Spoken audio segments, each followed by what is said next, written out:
Look, y'all. Look. Let me zoom in real quick. Okay. Look.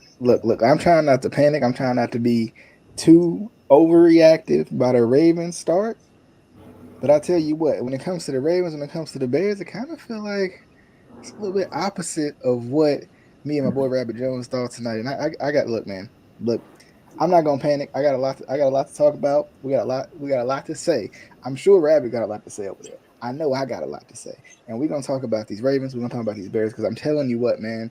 Um, I'm a little surprised by the way the season has started, and I ain't had a chance to sit down with y'all just to hang out with y'all for a little bit. So we gonna do that right here tonight. And I gotta look. I got some things that I got to talk about. I'm sure Rabbit got some stuff he want to talk about his new boy Caleb Williams.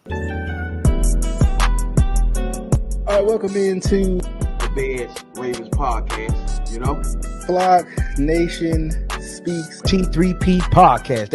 All the Bears fans know me.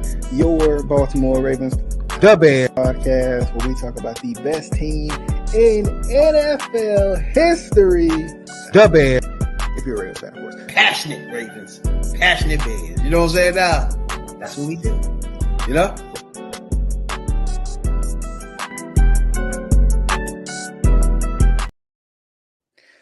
Woohoo! Let's jump right into it. Okay, y'all don't need to waste no time with y'all. I got my boy Rabbit Jones. This is the Flock Down Perspective. Look, man. Look. Jump Look. into it. Jump Look. into it. Look. Okay. All right. So the Ravens are 0-2. It's a rough start. For somebody who sat on this camera probably about 2 weeks ago and said they might start 5, 6, 7, 8. I know. Before you go any further, the percentages of 0-2 for playoffs is what? It's pretty bad. I don't know the numbers. It's low? Is it low? No, it's low. It's low, man. It's okay. But I will say I think it's not impossible. 0-3 is a little bit more difficult, and considering the Ravens have to play the Cowboys this week too. That's a tough matchup.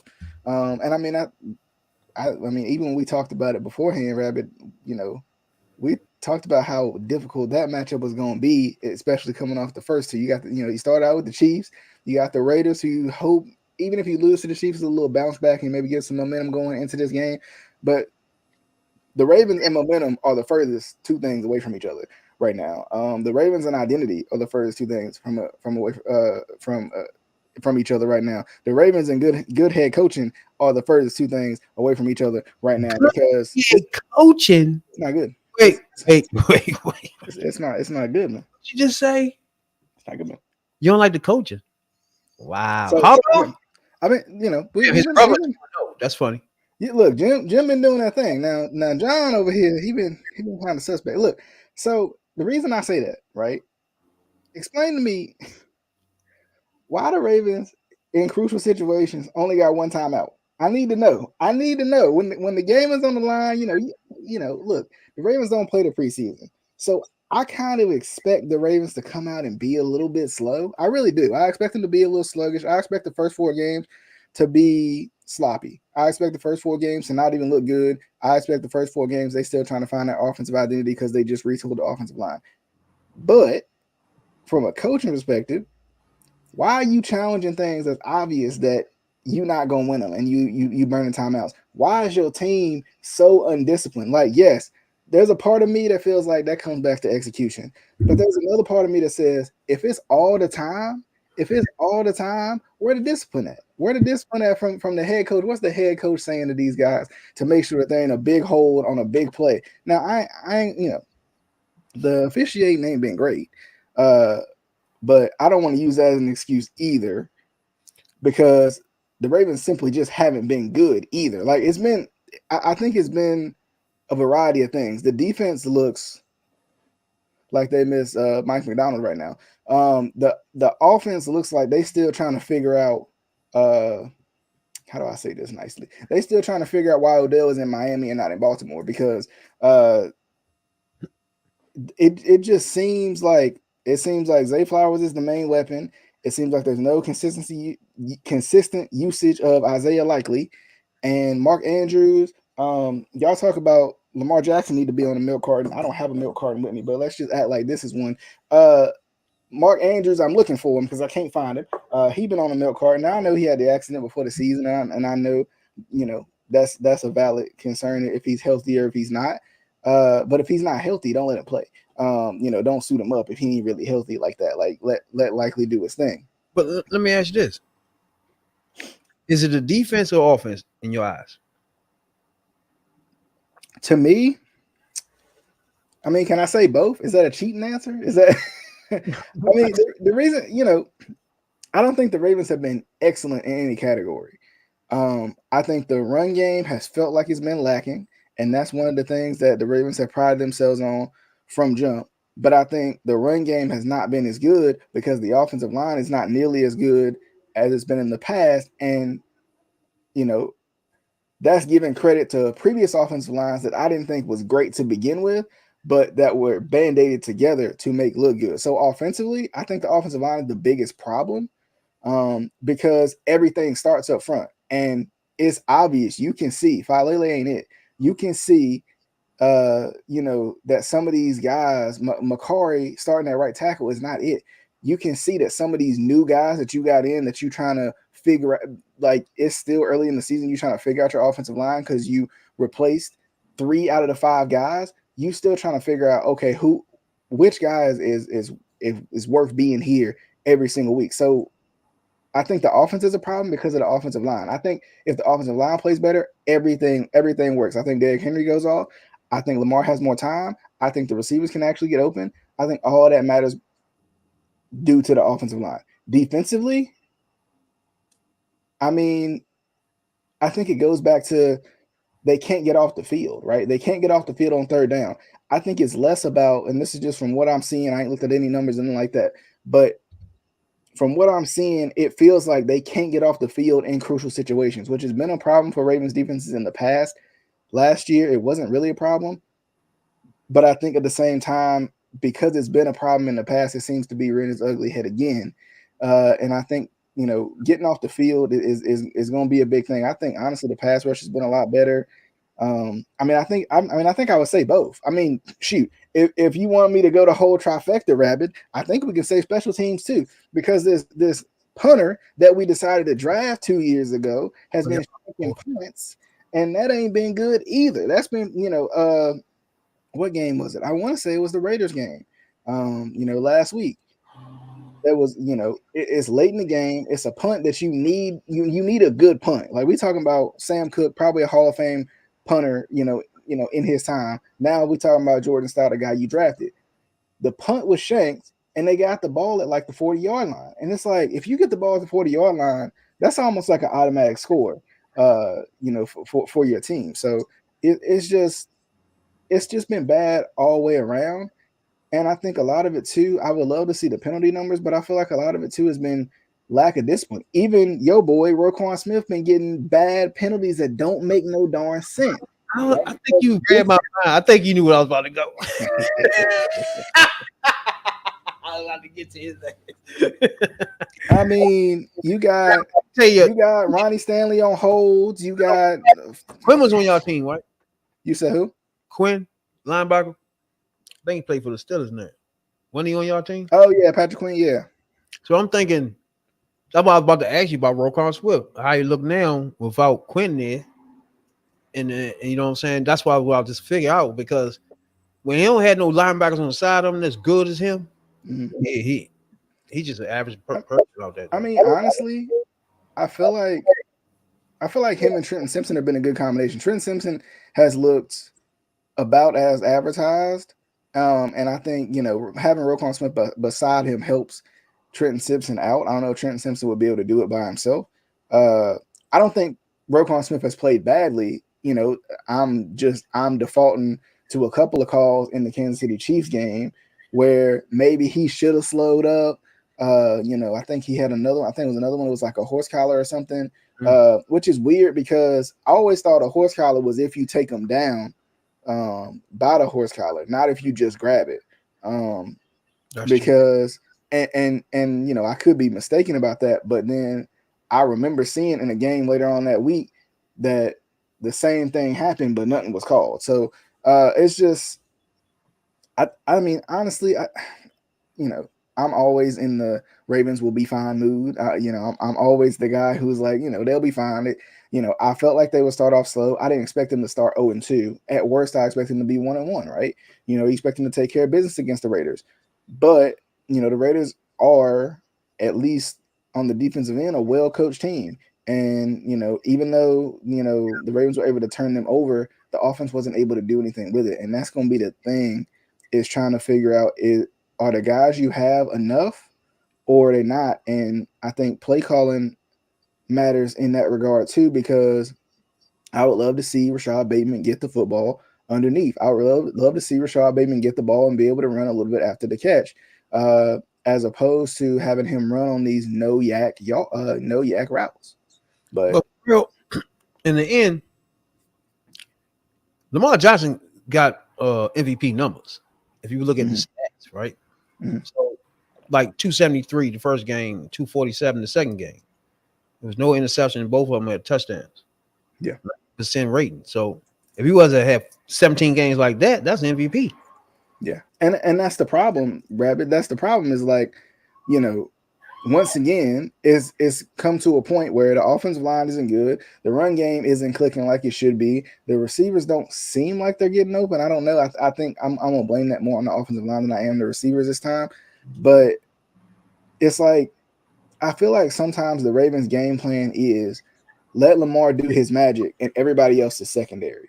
And I think to have a quarterback like Lamar, to be as special as he is in terms of moving around and making the throws, making people miss in space, whatever it is, for him to have that ability, I think is huge. But I think sometimes the problem is they rely too much on that. And once again, that goes back on coaching. Lamar should not have to be Superman every single possession for you to feel like you can make it out of a hole. That's why you draft all of these receivers.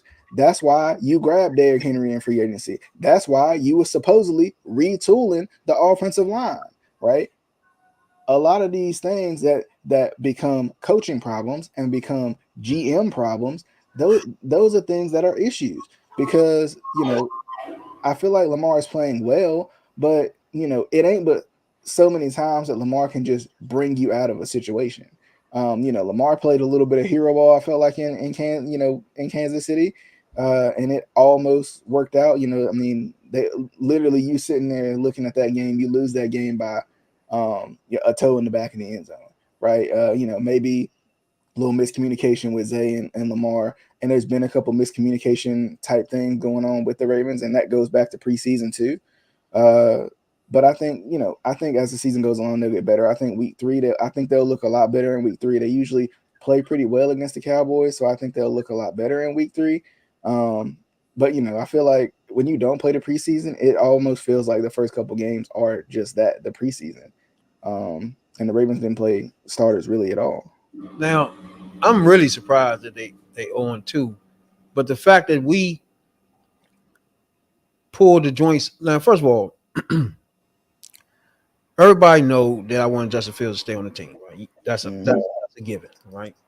It was just unnecessary to do. Right? And he's playing pretty well in Pittsburgh right now. Don't do that. No, I'm just saying. I was just throwing it out there so y'all know. They might not know out there. They might not know. It's not good. The fact that you pulled the plug on him and started over means you telling me the guy you picking is least on his floor is Justin Fields. You feel me? Where we're not going backwards. You feel me?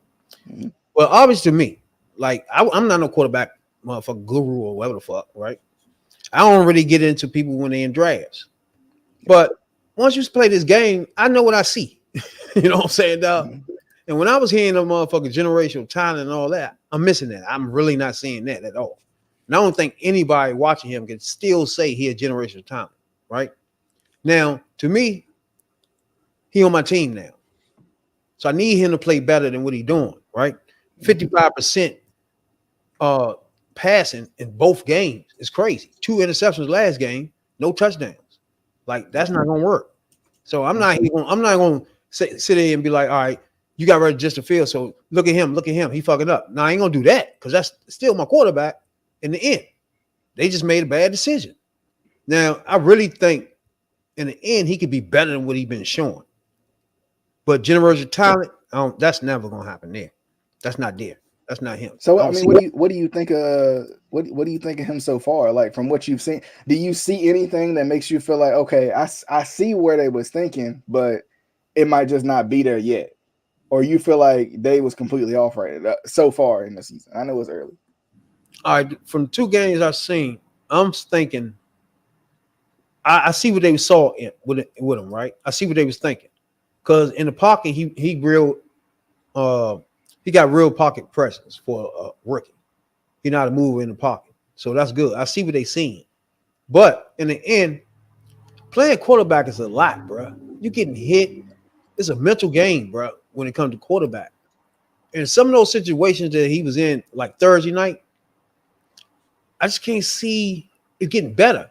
You feel me? It ain't gonna get nothing but colder in Chicago.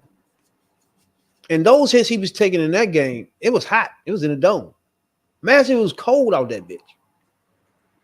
So I'm just thinking, to me, even if he on my team, if he's gonna make it look like we're not going to playoffs because of him, you have to sit him down, bro. You feel me? But if not, if he can switch on the light and just start playing a little better, just better enough so we can win, because the defense gonna keep us in the game. You know what I'm saying? I don't know if you've seen his lights out defense or not, but they're gonna keep us in the game. And if you would just don't turn the ball over and just move the ball, run, whatever the fuck.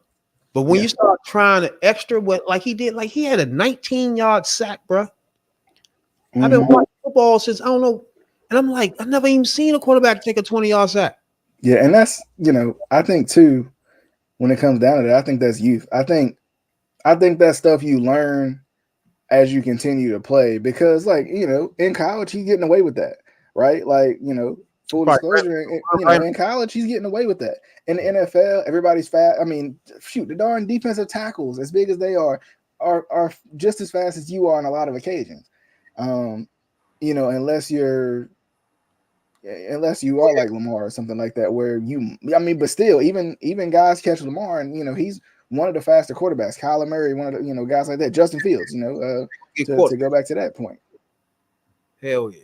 And then the fact that DJ, I don't know if you've seen the Thursday night game when DJ Moore was on the sidelines pouting and shit, but it's a lot into that. He got real close with Justin Fields, started breaking records, his own records. Him and Justin Fields breaking records together. So in his mind, Justin Fields leaving was just not something that's going to ever happen. You feel me? He thinking, okay, we're going to go into this next season, build on that, and keep on going. You feel me? And once you change it, and we go on the field, and it's not happening the way it was when he was last year, you feel me? It's going to feel frustrating because, man, come on, man. It was something going on. We had something clicking. Now you got him here and passes going on my head and all types of shit. I'm like, fuck. It get frustration because you knew you had something already. You know what I'm saying? So that's why I told you in the beginning that this right here is going to have a problem in the locker room in the end if he don't come out on fire. You feel me? One, you're going to have all the players that's left that want to just Fields here going to start getting mad, bro. From the tight end that ain't getting no catch in 2 games. He had 70 catches last year with Justin Fields. You feel me? DJ Moore broke records. His career high last year with Justin Fields. He is not getting nowhere near none of that this year. Now you see what I'm saying? So it's going to be frustrating because he looking in the future like, damn. I'm not another thing too, like from what I'm seeing, just looking at the stats, and I'll pull them up for y'all out there watching as well, so y'all can see what I'm talking about. But why is Caleb Williams the leading rusher? That's another thing that I'm curious about, because y'all went and paid big money to number 2 down here, DeAndre Swift. And I can't have my cookies. Look, y'all went and paid big money to DeAndre Swift, but is he helping? As of right now, as of the 2 games we've seen, is he helping Caleb make things easier for Caleb Williams? Because I'll tell you one thing that's happening, here where I am in Carolina too, is the run game ain't helping the quarterback out. So what do you think about that? Like, because I mean, of course, we've seen the Bears have some really good running backs in the past, I'm sure exactly what his problem is. To be honest with you, just seeing the 2 games, right, where he got in his mind this fixed thing of quarterback being this guy to be like Tom Brady, hey you and Aaron Rodgers, right? Mhm. And control things, and you know what I'm saying, be like this, hey you, da da da da. So in his mind, he think that's the thing to look like you doing, right? So Mhm. when he get in these games, it's always trying to be this extra doing shit, and I think he doing too much, bro. You know what I'm saying? He not being relaxed. He trying to do something where he think, all right, I grew up watching Brady. This is what he do. Aaron Rodgers. This is what they. You feel me? Mhm. And it's like when I watch the games, it's like he trying to do all that. You know what I'm saying? It's just like I don't know, man. And I think some of them joints, man, them sacks, man, he's getting crushed, bro. But our defense, bro, would not keep going like this if that's the problem, the quarterback. You feel me? Because the defense felt like they ain't need to change the quarterback either. So that's where you're gonna have a lot of issues if this motherfucker keep this up. If you keep going and it look like you can't even make the playoffs because of him, man, come on. You know, there's nobody in that locker room will be happy, bro. Yeah, I feel you. What I mean, what do you feel like they can do to? I mean, what do you feel like the biggest problem is, and how can they fix it? Like, I think is it a simple fix, or is it just kind of one of those things where he is a rookie, it's going to take time, and because I know for you at least, you've been one of those people that's like, I don't have, I ain't got the time to wait. Okay, like we was already there, we might as well keep it going along. And once again to go back to where I am now, like I think Carolina fans thought the same thing. Right, you 1 game away from the playoffs. You want to just keep building on that, and we saw what it turned into. Now, I'm not wishing anything on you in terms of what happened here, but team like these 2 games, you have no other choice but to sit them down because it's other players on the team, bro, and they all feel like they should be in the playoffs. You know what I'm saying? Yeah. But who you go to after that, that's the problem. You know what I'm saying? Yeah. That would be an issue. You know what I'm saying? But I don't know. Back to Carolina for a minute. It's almost the same issue, right? My thing is, how long is too long and how short is too short when you talk about drafting quarterbacks in the first round? Yeah. Because let's say he got that year, but they changed the coaches and everything this year. Yeah. And gave him 2 games. Was he that bad? He was bad. He was bad. Now, was he the only problem? No. What like this? Is the team going to playoffs and he the one holding them back? I mean, he might be helping the whole, like, in terms of like right now, he might be helping and might be a part of what's holding them back, but I don't think it gets any better with just any other quarterback, if that makes sense. I mean, you'd have to have, like, for this team to go further than what they did last year and to even like make the playoffs or something like that, you'd have to have somebody special. You'd have to have Lamar or Mahomes, and I always say Lamar or Josh Allen or somebody like that, because you'd have to have somebody who can kind of put the team on their back a little bit, and make some plays outside of what the offensive line looks like, make some plays outside of what the weapons look like. Maybe even Justin Fields maybe would have been. I think the weapons wouldn't have been good, but in terms of his ability to move, he would have been able to create some big plays just off of that alone. I think with Bryce, I think he's playing a little scared, to be honest. He played every game last year? He every game except one. He was out for ankle injury, ironically enough, in week 3 last year.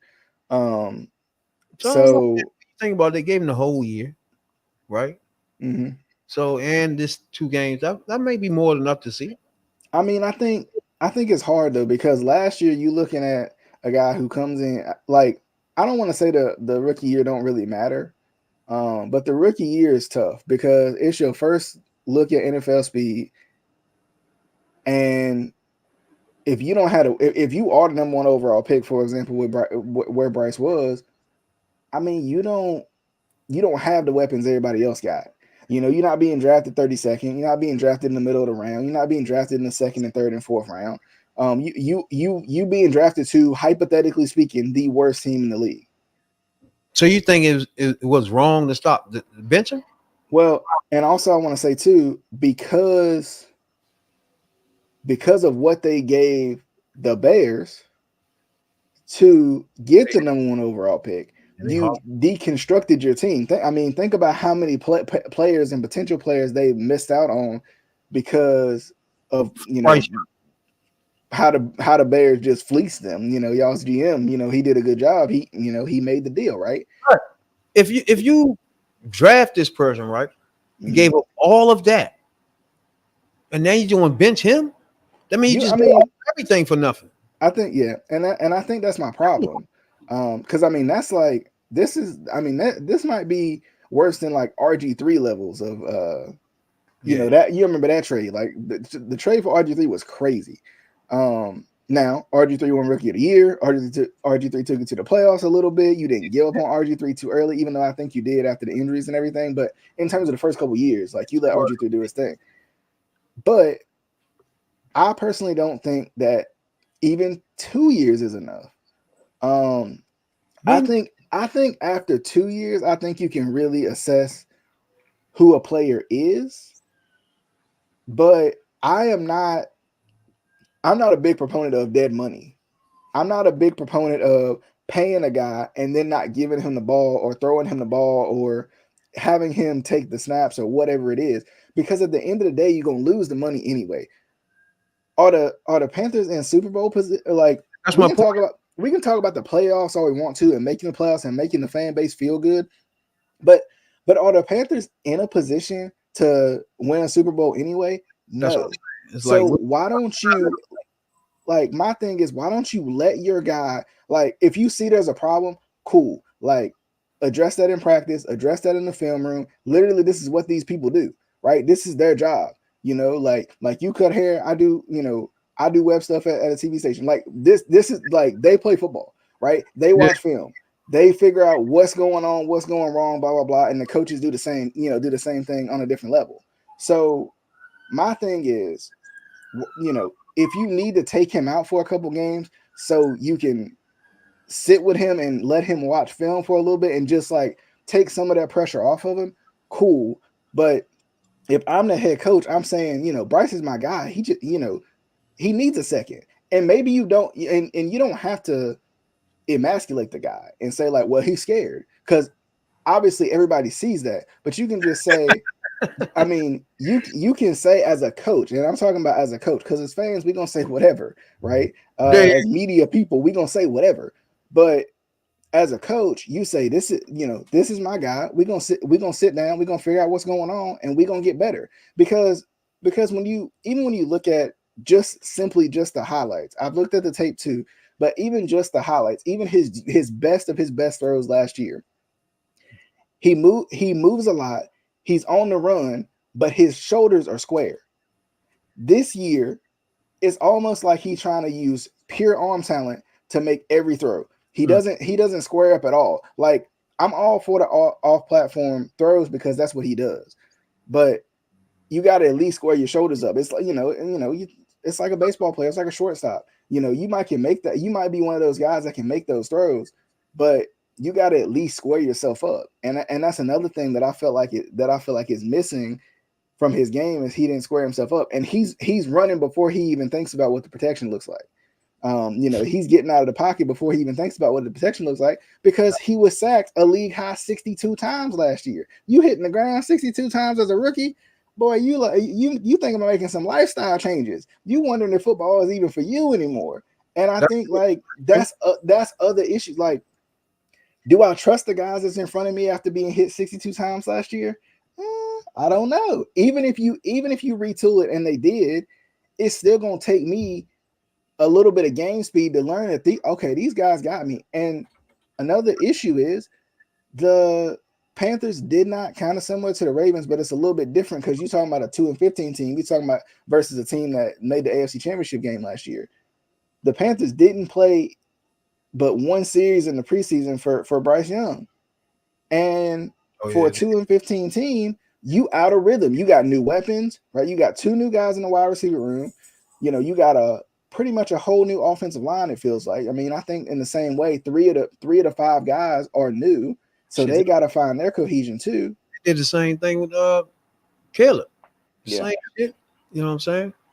Just throwing. Like I get you don't want to get guys hurt, but I understand you want to start a rookie, but I just don't see him being it. It's just me, bro. You know what I'm saying? But like anybody watching right now, we gonna come on more and more. You know what I'm saying? As the season go on, you know what I'm saying? You can see more of us. You know what I'm saying?